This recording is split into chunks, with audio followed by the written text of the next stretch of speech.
अच्छा, सबसे इम्पॉर्टेंट जो एक एचआर का फंक्शन है ना, मेरे नज़दीक वो रिक्रूटमेंट है। उसकी रीज़न ये है कि आप सही बंदा रख लें, सही वक्त पे रख लें, सही जगह पे रख लें, आपकी ज़िंदगी आसान।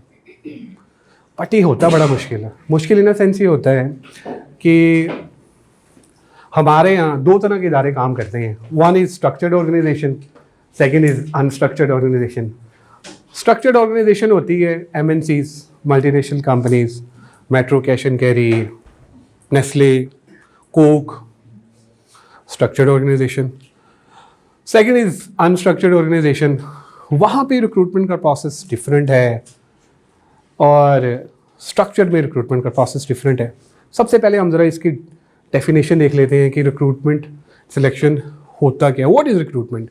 Recruitment is a process of searching for, evaluating and hiring experienced and qualified people to fill an existing vacancy at a company. दो तरह की वैकेंसीज होती हैं। एक होती है जब बंदा जा रहा होता है, रिप्लेसमेंट, और एक होती है न्यू वैकेंसी। इसके अलावा जो है ना, वो कोई किसी किस्म की वैकेंसी एग्जिस्ट नहीं करती है। तो रिक्रूटमेंट होता ये है, रिक्रूटमेंट एंड सिलेक्शन, कि आपको एक बंदा ढूंढना होता है। वो बंदा ढूंढ के आपने ऑर्गेनाइजेशन में पूरे प्रोसेस से गुजारना होता है। वो प्रोसेस सिलेक्शन का होता है, आप किस तरह से बंदे को ढूंढते हैं। रिक्रूटमेंट से पहले एक्टिविटीज़ क्या आती हैं, रिक्रूटमेंट के बाद एक्टिविटीज़ क्या आती हैं। अच्छा, यहाँ पे एक वर्ड लिखा हुआ है क्वालिफाइड, यहाँ पे एक लिखा हुआ है कि एक्सपीरियंस्ड। तो आप फ्रेश ग्रेजुएट भी ढूंढते हैं, उनको भी आपने सर्च करना होता है, उनके लिए डिफरेंट प्रोग्राम्स होते हैं। अच्छा जी, आगे आएगी जी, it usually follows a specific predefined recruitment process that is highly standardized, typical, implemented in periods of expansion due to staff turnover. बिल्कुल ठीक।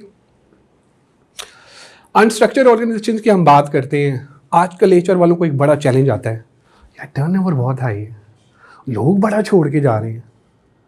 टेक्निकल साइड की तरफ अगर हम देखें, सॉफ्टवेयर हाउस में अगर हम देखें, तो लोग तो ऐसे छोड़ते हैं जैसे उनको लगता है यार कि मतलब हम सिर्फ एक फ्लेवर लेने आए हैं किसी भी इदारे का, और जल्दी जल्दी वो छोड़ के चले जाते हैं। तो एक तो एचआर वालों ने बैकअप भी प्लान करना होता है।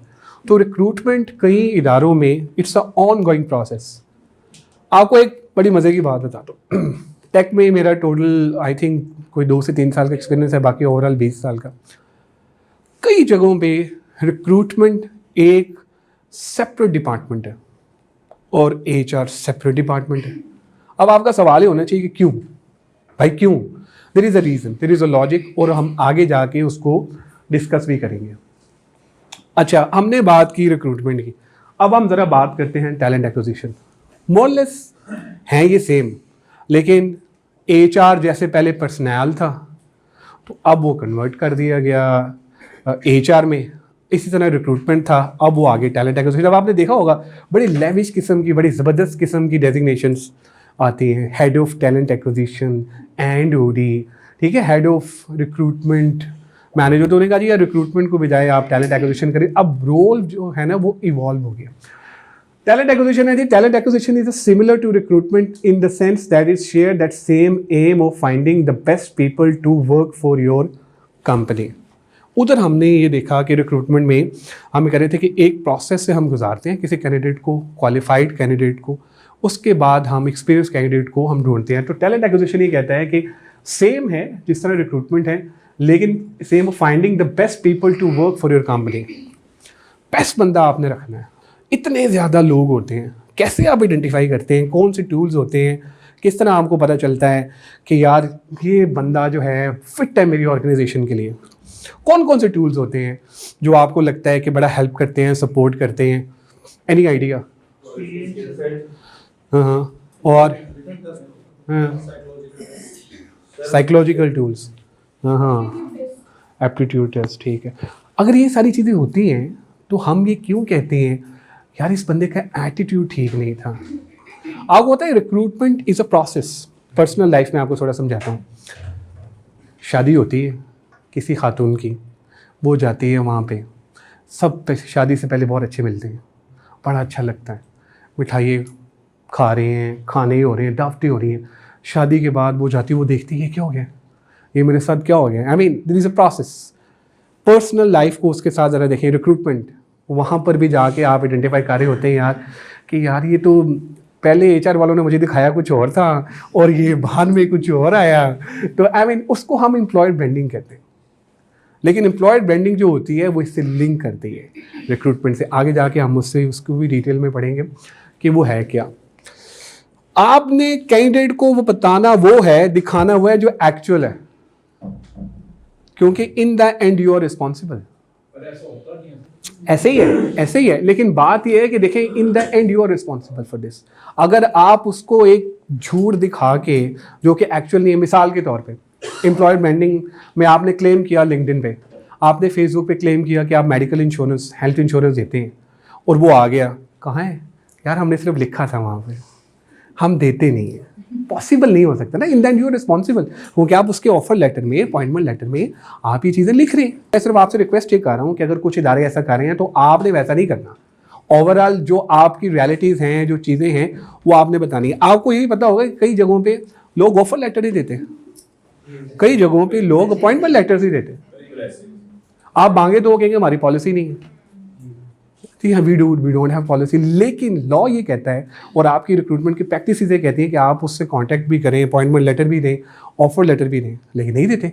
कई ऐसे इदारे हैं मैं जानता हूँ जहाँ पर नहीं देते लेटर्स। तो मतलब वो हैं, अब वो तो नहीं आपने कहीं किसी पॉलिसी में लिखा हुआ, मतलब जो आपके हक में ठीक है, जो आपको सही लग रहा है वो आपने नहीं लिखा हुआ, जो मतलब दूसरे के पॉइंट ऑफ व्यू। खैर इट्स अ कॉन्ट्रोवर्शियल, हम आगे जाके जरा रियल टाइम सिनेरियोज भी डिस्कस करेंगे। सर तो ऐसा क्यों करते हैं? ऑफर लेटर नहीं देते, कहते हैं जी हम कॉल पे बता दिए, हम ऐसे ही करते हैं। सम टाइम कुछ इदारे, सारे इदारे नहीं, कुछ इदारे जो है ना वो इसलिए ऐसे करते हैं, ये मेरी अपनी पर्सनल ऑब्जर्वेशन है, कि उनको ये लगता है यार कि ये एम्प्लॉय का हमने अगर ऑफर लेटर, अपॉइंटमेंट लेटर दे दिया तो ये कहीं किसी ऑर्गेनाइजेशन, कहीं और जाके उस ऑफर को नेगोशिएट कर लेगा।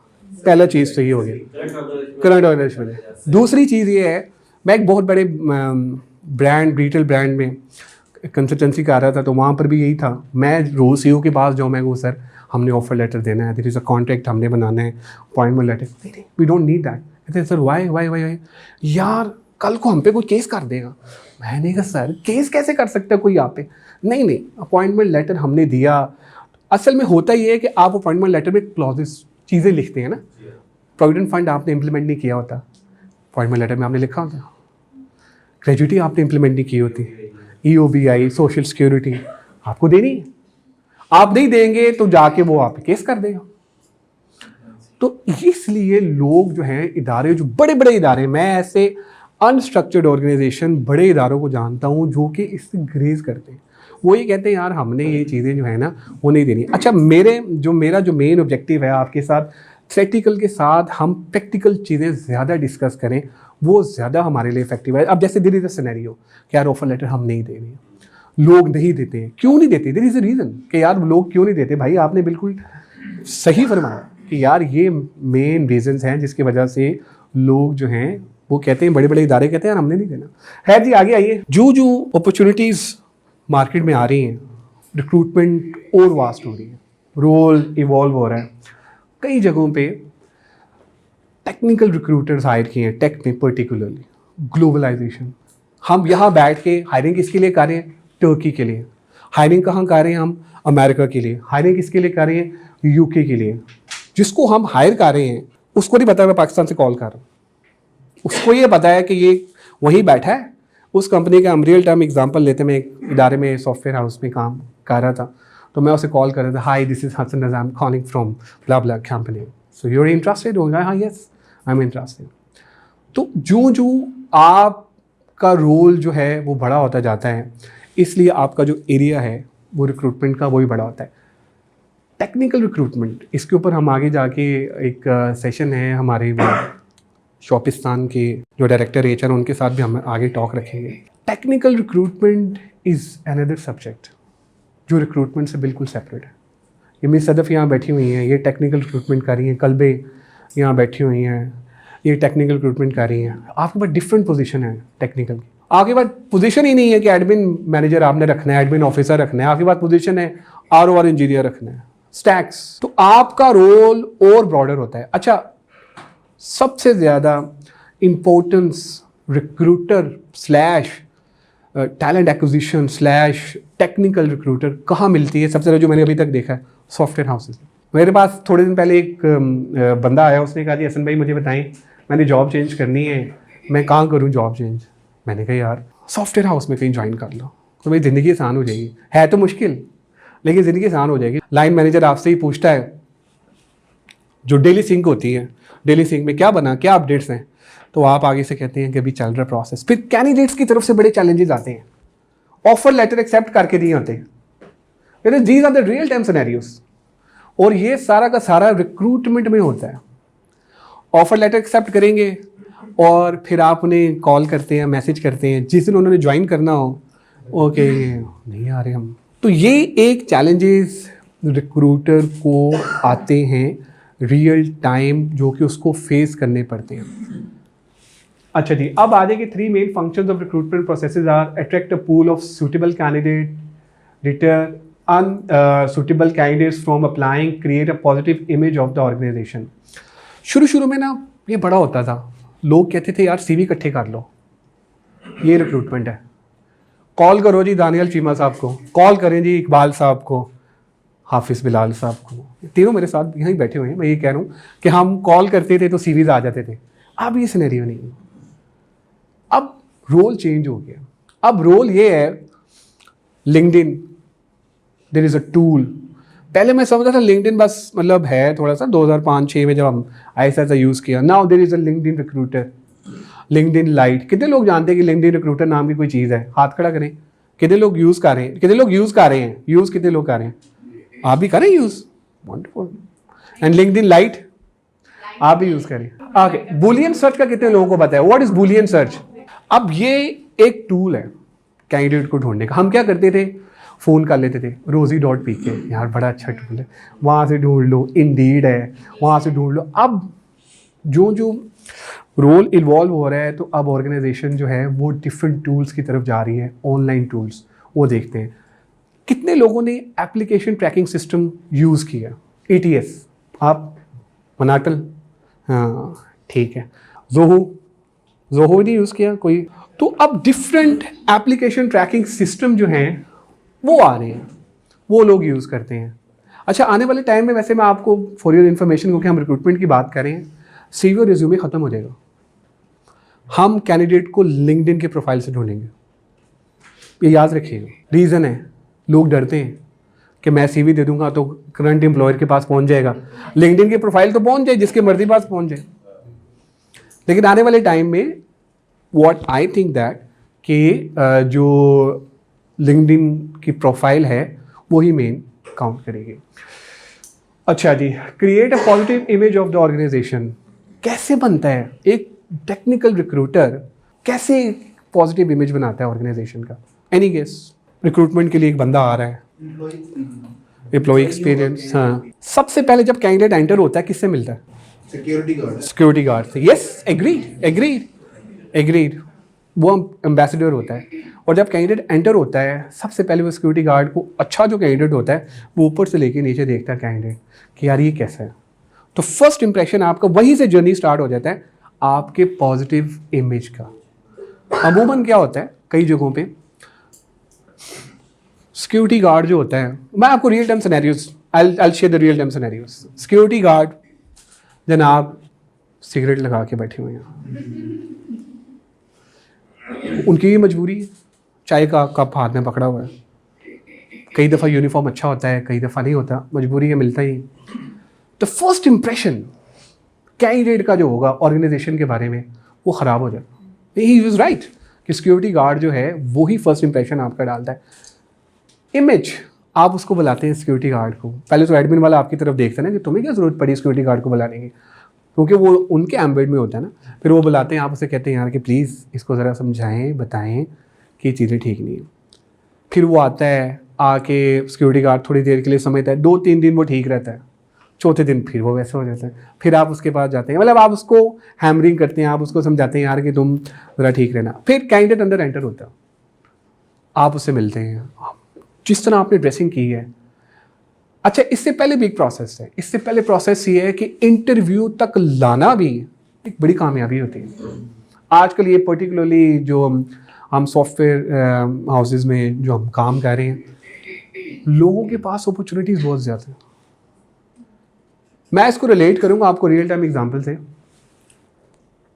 आजकल हम ये कहते हैं कि यार लोग नहीं मिलते। ऑर्गेनाइजेशन कहती है कि मतलब लोग कहते हैं कि हमें नौकरी नहीं मिलती है, ऑर्गेनाइजेशन कहती है हमें लोग नहीं मिलते।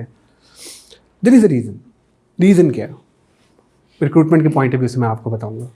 हाफिज़ साहब इधर आपने देखना ज़रा, मतलब प्लीज़। हाँ, तो रिक्रूटमेंट के पॉइंट ऑफ व्यू से मैं आपको ये बताऊंगा। सबसे पहला जो कंसर्न मैं बताता हूँ, जो हमारे बड़े थे ना, जब उन्होंने जॉब स्टार्ट की थी, उनके पास में अपॉर्चुनिटीज़ कम थी, तो वो डांट डूंट सुन लेते थे, डांट सह लेते थे कि कोई बात नहीं यार, खैर है, बच्चों के लिए कमाना है, सारी चीज़ें करनी है।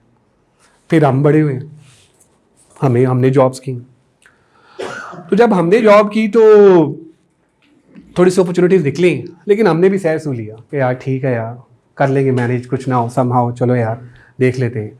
अब जो जी जेन आ रही है वो कहती है quality of life, it's all about complete package. मैंने किस चेयर पे बैठ रहा है मुझे वो चेयर दिखाएं, मेरी टेबल कैसी होगी मुझे टेबल दिखाएं, मेरा ऑफिस कैसा होगा। यस वो किसने करना है? रिक्रूटर ने, क्योंकि उसने पहले पिच करनी है। अच्छा, कई दफ़ा ऐसे रियल टाइम सिनेरियोज में, मैं सॉफ्टवेयर हाउस में काम कर रहा था, तो पहला दिन एक ओरिएंटेशन हमारी चल रही, बच्चा बड़ा अच्छा, बड़ा अंग्रेज़ी और ये बड़ा ना, कहता हसन भाई I want to say something to you. मैंने कहा यस प्लीज़, मैं ना आपसे बहुत इम्प्रेस हूँ। मैंने कहा यार बड़ी मेहरबानी आपकी, थैंक यू वेरी मच, लेकिन मैं आपसे एक बात करना चाहता हूँ। मैंने कहा यार पता नहीं क्या कह रहा है, हमारी ओरिएंटेशन चल रही है, सीईओ भी बैठा हुआ है, ये वो। बच्चा 27-26 साल का, मैं कह सकता हूँ क्योंकि 39 ईयर्स मेरी एज है। तो मैंने कहा ओके यार, what do you want to say something, please go ahead. कहते हैं आपने मुझसे ये नहीं पूछना कि मैं आऊँगा कितने बजे। मैंने कहा यार पहला दिन चल रहा है और ये पहले दिन ओरिएंटेशन हो रही है। मैंने कहा क्यों, क्या रीज़न है? कहते देखिए आपने मुझसे, अच्छा मैंने कहा चलो ठीक है कोई और बात है। कहते हाँ एक और है। मैंने कहा हाँ बताइए।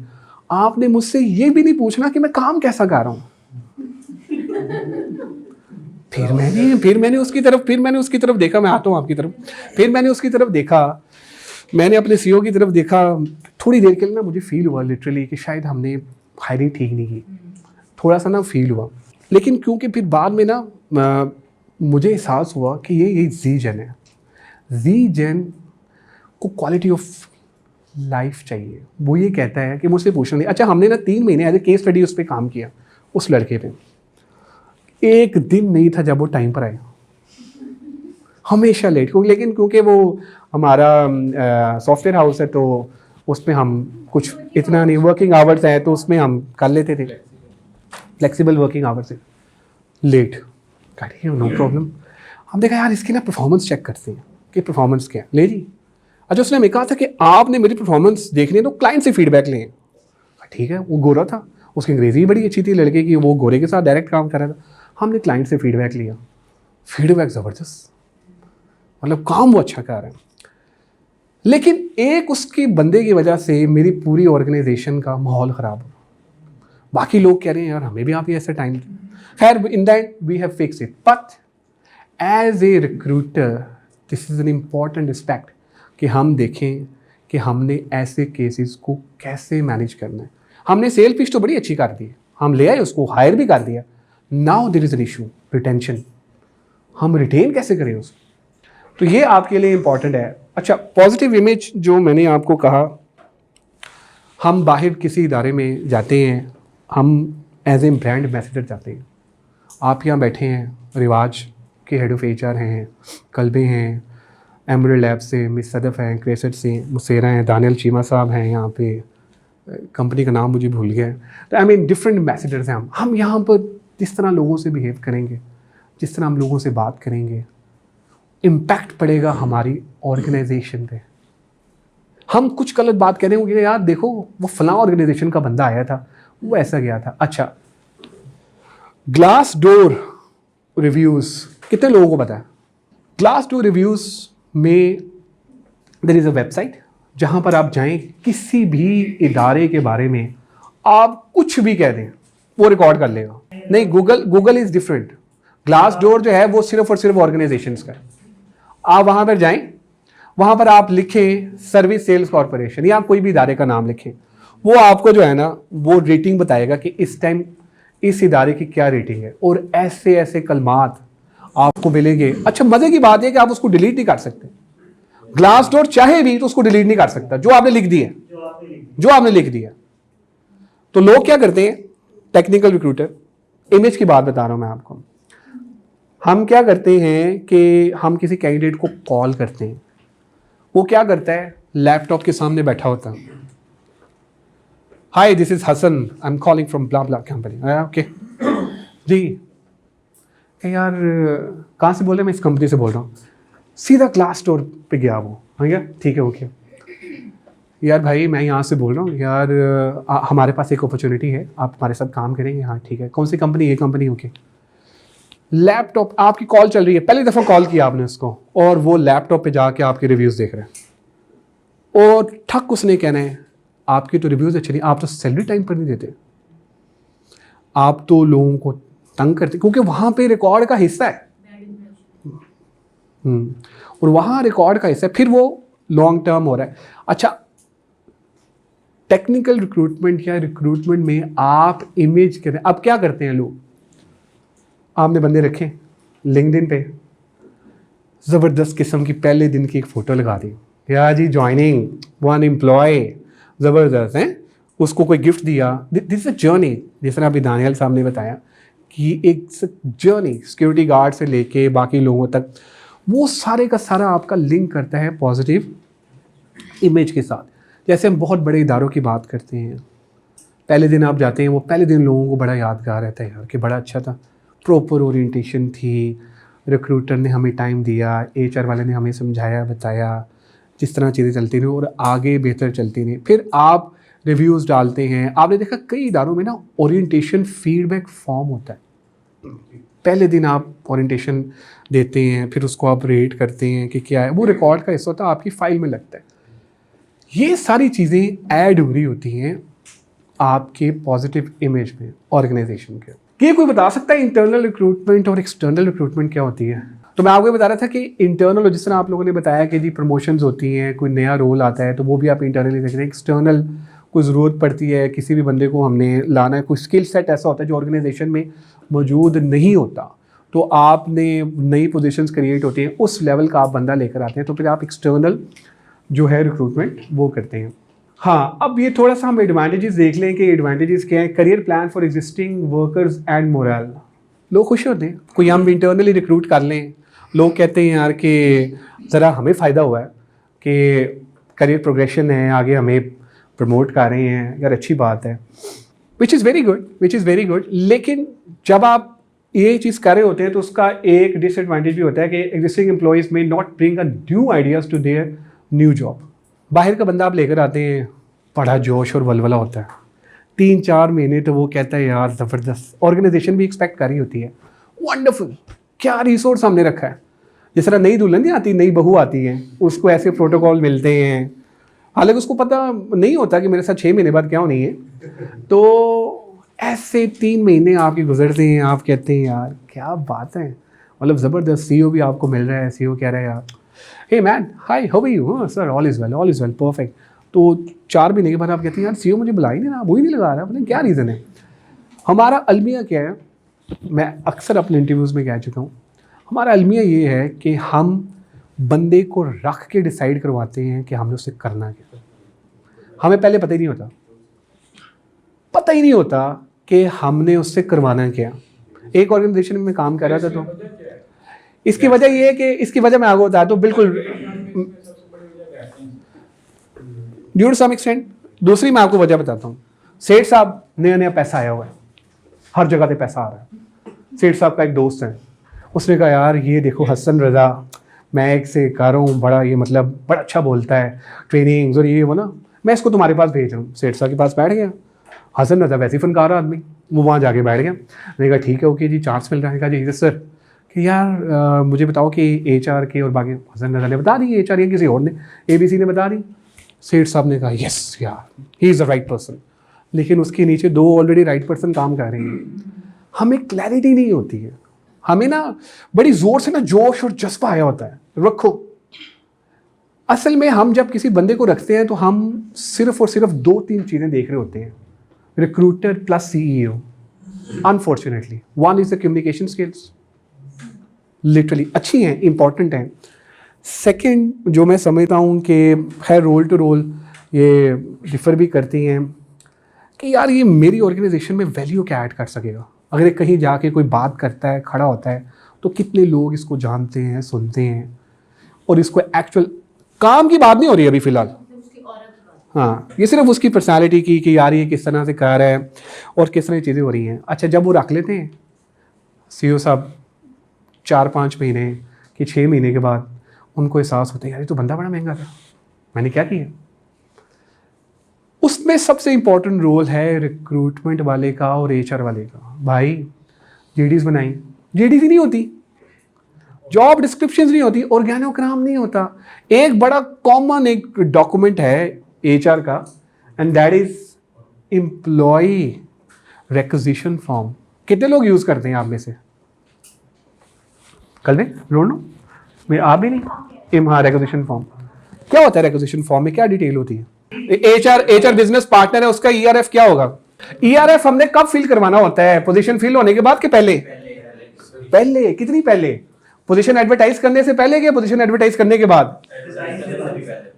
एडवर्टाइज करने के बाद, एडवर्टाइज करने से पहले। Okay okay okay okay. Advertise करने से कितना पहले? सबसे पहले हम फॉर्म फिल करवाने जाते हैं। ERF फिल कौन करवाता है? HR वाला, करंट HOD कौन करता है फिल? लाइन मैनेजर फिल करता है, वो आपके पास भेज देता है। ठीक है, वो आपके पास भेज देता है। उसके अंदर क्या क्या लिखा होता है ERF में? ले जी मैं आपको एक चीज़ बताता हूँ। जब आपके पास कोई रिक्वायरमेंट आया किसी भी लाइन मैनेजर की तरफ से, 3 चीज़ें ले लें कि उनको मुसीबत पड़ जाती है। उनको लिखना पड़ता है, उनको बताना पड़ता है। 100 में से 80% हमारे HOD/ लाइन मैनेजर्स उनको पता ही नहीं है कि JD होती क्या है। क्या करेंगे? E-कॉमर्स मैनेजर rosie.pk से ले लो, लिंक्डइन से उठा लो, लिंक्डइन से उठा के आप ही को भेज रहे होंगे। और भाई अगर मैंने कॉपी पेस्ट ही करना है तो मैं तो खुद कर लूँगा, हम खुद कर लेंगे। एक्चुअल पता नहीं होता। आपने उनसे 3 डॉक्यूमेंट जो है ना ज़रूर लेने। सबसे पहले organogram, second employee requisition form, तीसरा जॉब डिस्क्रिप्शन, और चौथा जो बजट अप्रूव होता है। हमने सर्विस में स्ट्रक्चर्ड इदारों में काम किया और बिल्कुल वहाँ पे चीज़ है। What about unstructured? HR वालों को वो बुला के सुबह सुबह धो रहे थे, बंदा नहीं दिया हुआ। और तुमने हमें बताया ही नहीं कि बंदा कौन सा रखना है, लाओ डॉक्यूमेंट दिखाओ मुझे। डॉक्यूमेंट ही नहीं होता। और HR वाला बेचारा वो थोड़ी देर फिर 3-4 महीने करा रहा होता है अपनी, चौथे महीने एक्चुअल वो रियलाइज़ करता है यार ये तो मेरे साथ हाथ हो गया। क्योंकि वो हाथ कर रहे होते हैं। हमारे ना पाकिस्तान में कुछ इदारों में कुछ लोगों की ना एक बड़ी साइकी है, टाइम गेन करें, दिहाड़ी लगा लो। जितना टाइम लगता है ना, लो टाइम। और HODs और बाकी जो लोग हैं, मैं खिलाफ नहीं उनके, मैं सिर्फ आपको रियल टाइम सिनेरियोज बता रहा हूँ, वो यही करते हैं। Global talent acquisition transformation leader हैं, हमारे बड़े अच्छे दोस्त पाकिस्तान भी आए हुए थे। उनका नाम है शहबाज अली बेग, लिंक्डइन पे सर्च कीजिएगा उनको, शहबाज अली बेग। मैं उनके साथ एक इंटरव्यू कर रहा था।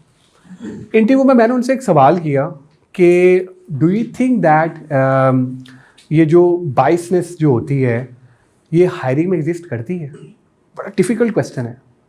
एक अमेज़ॉन का बंदा और उसके सामने एक क्वेश्चन हो रहा हो कि जी आप बताएं कि जो फेवरेटिज्म है ये कितना एग्जिस्ट करता है हायरिंग में। आपका अभी इनकी जो ये सिचुएशन से मुझे ये लगा कि बिल्कुल एग्जिस्ट करता है। और मैं आपको जेन्युइन बताऊं, वाकई एग्जिस्ट करता है।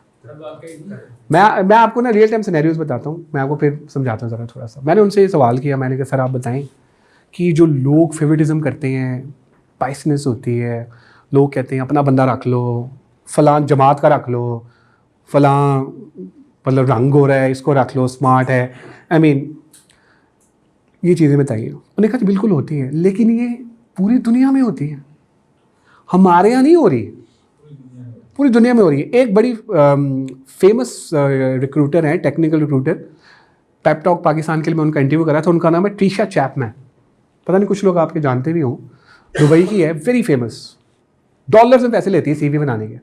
मैं उसके साथ गया, मैंने कहा मुझे पेप टॉक चल रहा था, मैंने उससे कहा मुझे बताओ एक वाकया कोई ऐसा कि जब तुम इंटरव्यू देने गई हो तो तुम्हें ये चीज़ों को। उसने कहा मुझसे ऑस्ट्रेलिया में एक सवाल पूछा था जब मैं इंटरव्यू देने गई, उसने कहा आर यू मैरिड। मैंने उस पर सू कर दिया HR वाले पे, जहाँ पे वो इंटरव्यू देने गई। हमारे यहाँ तो लोग ऐसे बेतुके सवाल पूछते हैं कि जिसका कोई हिसाब नहीं है। मतलब वो कमेंट भी देना स्टार्ट कर देते हैं कि जी आज आप अच्छे लग रहे हैं, अच्छे नहीं लग रहे, भैया आपने टोपी क्यों पहनी है, फलाना। This is not of business. आप रेडी पे नहीं, आप उससे बात करें, क्योंकि लॉ स्ट्रॉन्ग नहीं है।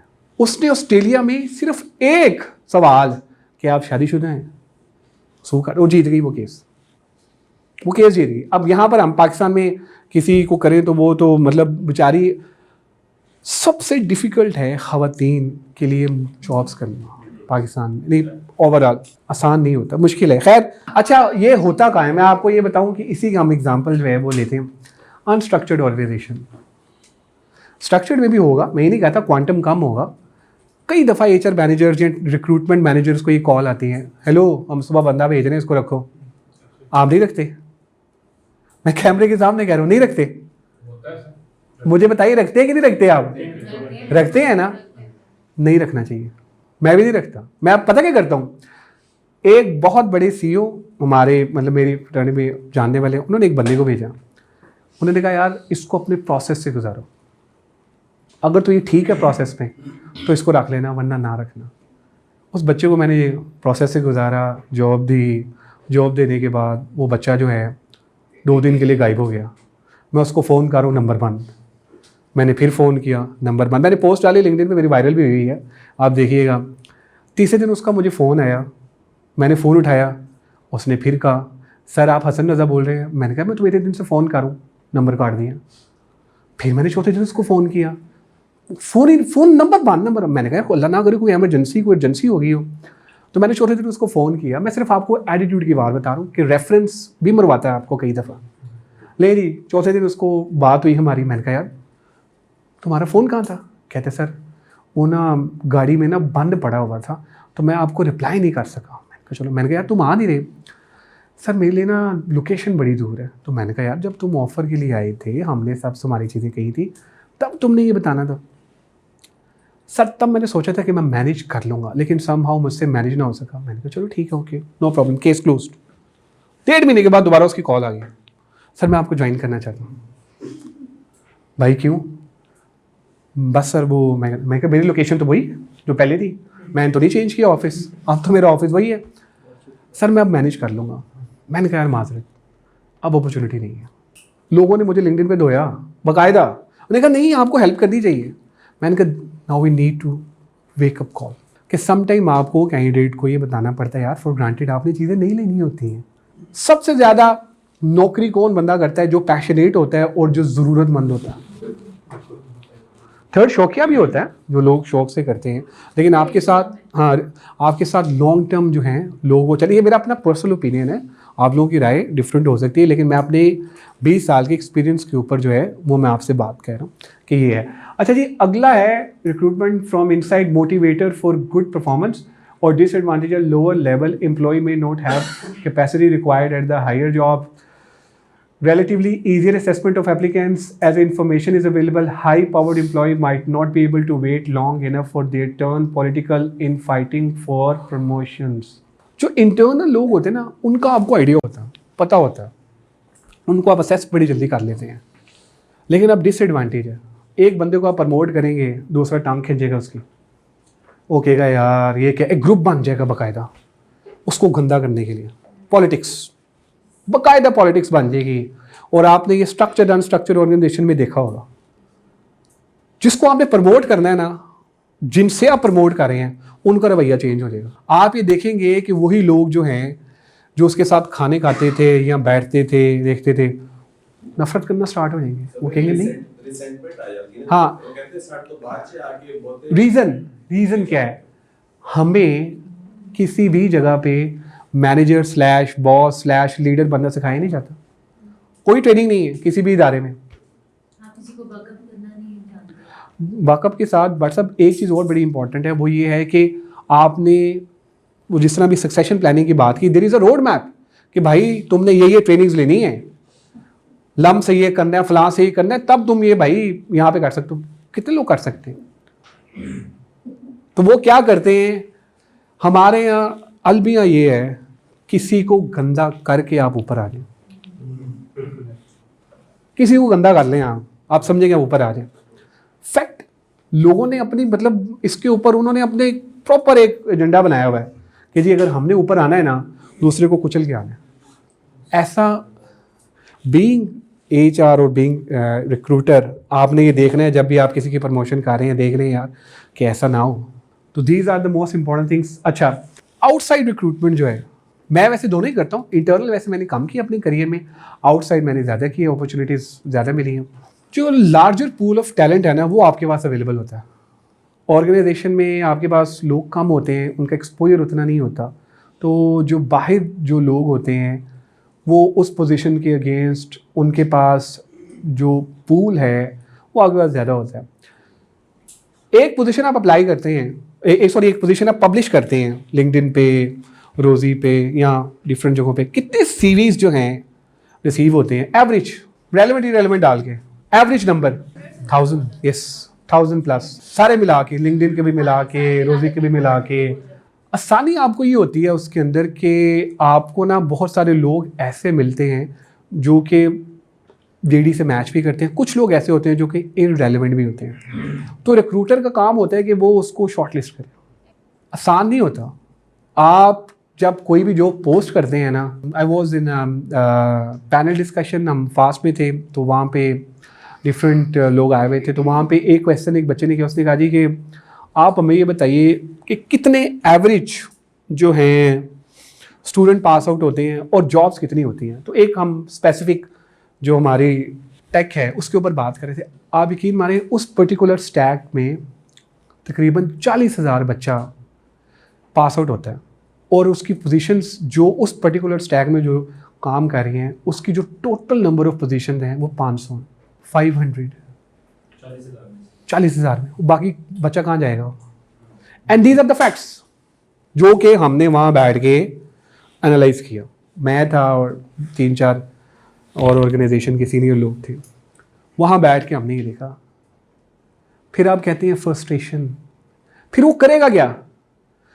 वो एडमिन ऑफिसर के लिए भी अप्लाई करेगा, वो क्या करेगा, वो HR मैनेजर के लिए भी अप्लाई कर देगा, हालांकि उसको जॉब नहीं मिल रही।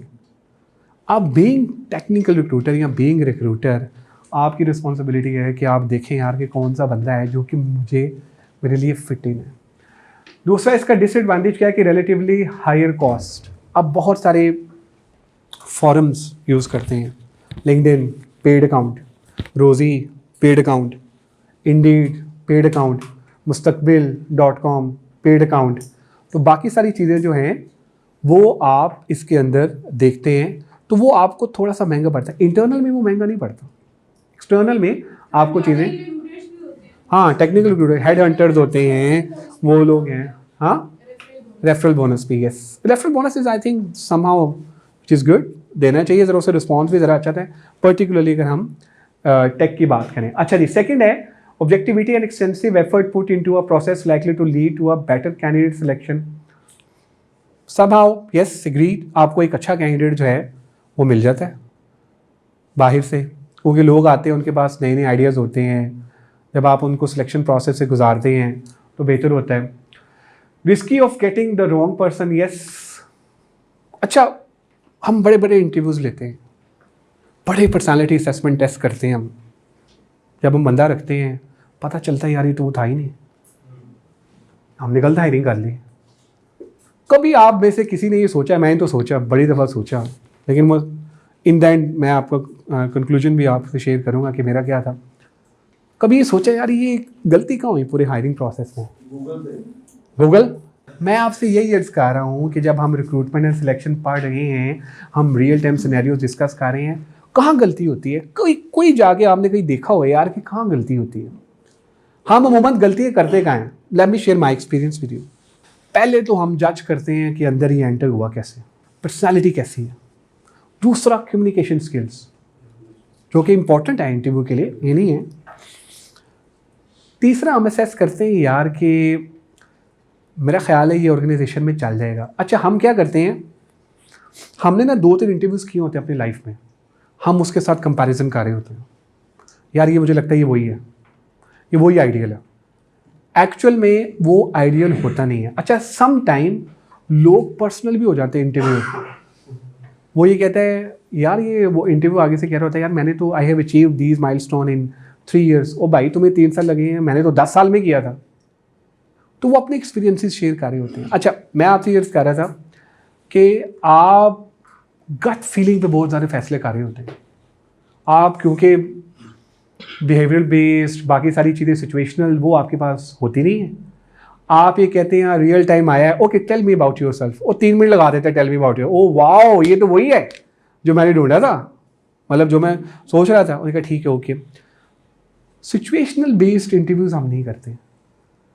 सबसे इंपॉर्टेंट चीज़ होती है जब आप किसी बंदे को रखते हैं, कल्चरली फिट वो है या नहीं, कल्चरली फिट है या नहीं, वो अपने आप को अच्छा सेल करता है, अच्छा बोलता है, सवाल आप ऐसे करते हैं वो जवाब बड़ा ज़बरदस्त देता है, एक्यूरेट, आप कहते हैं यार क्या बात है।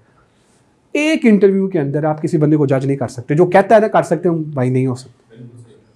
मेरी रिक्वेस्ट आपसे ये है, जहाँ भी जिस इदारे में आप काम कर रहे हैं 3-4 इंटरव्यूज़ रखें ताकि वो खुल के सामने आए। चौथी चीज़ जो इम्पोर्टेंट है वो ये है कि रेफरेंस चेक। जिस बंदे को आप रख रहे हैं भाई उसका रेफरेंस ज़रूर चेक करें, इजाज़त लेके चेक करें। बंदे ने कितनी लड़ाइयाँ की, किसके साथ पॉलिटिक्स की, किसकी टांग खींची, क्या हुआ, ये फीडबैक मिलता है। हाँ ये ना, मैं ये कह रहा हूँ कि देखो, अच्छा खाली ये फीडबैक नहीं होता कि आपने उससे जाके HR मैनेजर से पूछ लिया, आपके बड़े अच्छे दोस्त हैं तो आपने उससे पूछ लिया। You need to have a written form. Written form के अंदर, मैं एक इदारे के साथ काम कर रहा था पेल में भी और एक और इदारे के साथ सर्विस में, तो रेफरेंस चेक जब हम हायर करते थे तो वो पूछते थे कि आपका रेफरेंस हम किससे लें, तो वो 1-2 बंदों के नाम पूछते थे, हम उससे लेते थे, हम 1-2 और भी लोगों से रिटर्न में रेफरेंस ले लेते थे। कई पोजीशन ऐसे क्रिटिकल होती हैं जहाँ पे रेफरेंस चेक बड़ा इंपॉर्टेंट होता है, सिक्योरिटी में या बाकी जहाँ पे कैश की इन्वॉल्वमेंट है वहाँ पर ये चीज़ें बड़ी इंपॉर्टेंट होती हैं। सो जब भी आप बंदे को रखें प्रॉपर एनालाइज कर लें कि यार वो बंदा ठीक है कि नहीं ठीक, क्योंकि इन द एंड कौन रिस्पॉन्सिबल है, आप, HR वाले, रिक्रूटमेंट वाले। सेठ साहब ने ये नहीं कहना ये बंदा कैसे रख लिया, तुमने ये हायरिंग की कैसे, हालांकि सेठ साहब से फाइनल इंटरव्यू करवाया था, उन्होंने ऑन बोर्ड किया था, सही रखा है तो मैंने रखा है, गलत रखा है तो आपने रखा है, एग्री डिसएग्री, ऐसा ही है ना। तो आपने वो गलत को सही में कन्वर्ट कर लें आप। लेकिन सर ज्यादा जिम्मेदारी भी तो HR वाली है। ऐसे ही मल्टीपल इंटरव्यूज किए, स्क्रीनिंग की, असेसमेंट किया, वो तो आपका जो CEO है तो 5 मिनट। सर देखिए, आप बिल्कुल बात ठीक कर रहे हैं। जो हमारा जो मेन कोर्स का जो इसका जो प्रेजेंटेशन का मकसद है वो यही है कि हम बेहतरीन कोशिश करके लोगों को पहचान सकें कि हमारे पास कौन कौन से टूल्स हैं जिससे हम ये एनालाइज कर सकें कि यार ये वाकई वो बंदा है जो एक्चुअल है। मैं सर 20 साल बहुत इंटरव्यूज़ किए हैं, मैं ऐसे मतलब मेरा इंटरव्यू बड़ा फ्रेंडली होता है, बहुत फ्रेंडली, बंदा खुद ही सामने सारी चीज़ें खोल देता है और अल्हम्दुलिल्लाह नेटवर्किंग भी बड़ी अच्छी है तो मैं पूछ भी लेता हूँ, ऑफ द रिकॉर्ड ही है सारी चीज़। देखिए मेरी बात सुनिए, जब आप किसी कैंडिडेट को ये कहते हैं ना कि हमने तुम्हारे 4 इंटरव्यूज़ करने हैं, डेफिनेटली आपको ये कहेगा, और टेक में तो बहुत ज़्यादा ही है, जिसको जॉब की ज़रूरत है ना पूरी प्रोसेस से गुजरेगा वो, जिसको नहीं ज़रूरत, आपको ज़रूरत ही नहीं, अगर वो कह रहे हैं छोड़ दें आप करें ही ना। ये मिस आपने टेक की बात की है, आप रिटेल में चले जाएँ, आप प्रोडक्शन में जाएँ, आप एक्सपोर्ट में जाएँ, आप होटल्स में जाएँ, लाइनें लगी हुई हैं, लाइन लगी, लोगों को इंटरव्यूज़ के लिए टाइम नहीं मिल रहा, वो कह रहे हैं यार मेरा इंटरव्यू करो, नहीं यार मेरा कोई रेफरेंस नहीं है वहाँ पे, लिटरली बता रहा हूँ। और टेक में तो वो टेक की दुनिया ही सेपरेट है, वहाँ पे तो लोग, क्योंकि वहाँ पे अपॉर्चुनिटीज़ बहुत ज़्यादा हैं। हमारे यहाँ जो हम रिटेल में या बाकी जगहों पे, वहाँ पर अपॉर्चुनिटीज़ उस तरह से कम है, लेकिन यस यू राइट, लेकिन आपको वही आइडेंटिफाई कर लेना चाहिए। मैं एक ऑर्गेनाइजेशन में काम कर रहा था, HR मैनेजर, CEO के साथ, हमारा बड़ा गोरा CEO। There is a scenario, मैं आपको सिचुएशन बता रहा हूँ। हमें लोग जो थे ना वो ऑफ़र एक्सेप्ट करते थे, ज्वाइन नहीं करते थे। आपके सामने है, मैं एक सिनेरियो दे रहा हूँ, आपकी भी राय ज़रा चाहिए होगी इसके ऊपर। हम बैठे हुए, डेली सिंक चल रही है, मैं घर से ऑनलाइन वर्क फ्रॉम होम चल रहा था, मेरा बेटा मेरे साथ बैठा हुआ है, वो शोर मचा रहा है, उधर से CEO अमेरिका से ऑनलाइन हुआ।